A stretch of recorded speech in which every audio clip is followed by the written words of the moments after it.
My name is Kara Eitnire, and I'm doing the oblique effect for my favorite sensation and perception thing because I took like a lot of art classes in high school, and I always thought that that was a really cool concept, like even when it's not associated with sensation and perception, because we always had to like draw perspectives and different angles and trying to figure all of it out, like especially with landscape things like you showed us in class about how you can look at something for a few seconds and you can really start to like see all of the details.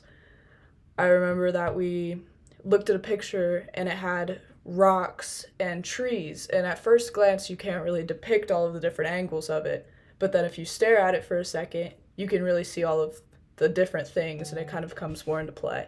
Oblique effect is a phenomenon in visual perception where humans are significantly better at detecting and processing vertical and horizontal lines rather than like diagonal ones.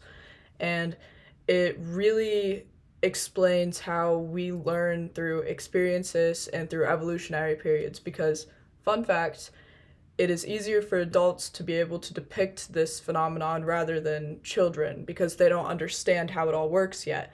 And I have a pretty good picture example of that. The oblique effect happens because vertical and horizontal lines dominate the visual world, like things as buildings and roads and trees and the horizon, they all reinforce these orientations. So, because we see those in constant exposure, our brains just adapt to prioritize those things. So, things such as the oblique effect, our brains aren't used to seeing them. So, sometimes it can come off as like being unnatural to us or something that our brains can't necessarily comprehend. So, in the primary visual cortex, there's more orientation selective neurons tuned to cardinal orientations than oblique angles, such as like 45 degrees, as we're used to seeing 0 to 90. So, it doesn't make sense for our brains. It's harder for us to comprehend it. So, fMRI studies confirm stronger neutral activation when viewing vertical or horizontal stimuli versus the diagonal ones. So that's why this happens.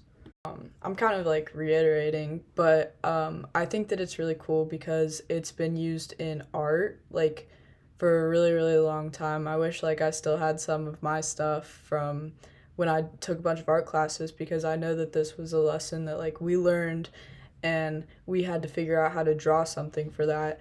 And I remember it being so hard to comprehend because it's not something that we see in our daily life. Like, we're not used to that. It's something that we have to put our minds into. It's something that shows that our brain isn't as passive as like a camera or something because it's an information filter. Like, it's our neutral efficiency within our brains that allows us to comprehend something that we don't see in our day-to-day life, but it's something that you have to think about still. In conclusion, I think that the oblique effect is cool because it makes your brain think about something that you don't normally think about, and it's something that is hard for humans. As far as we've evolved, it's still something that we are unable to comprehend.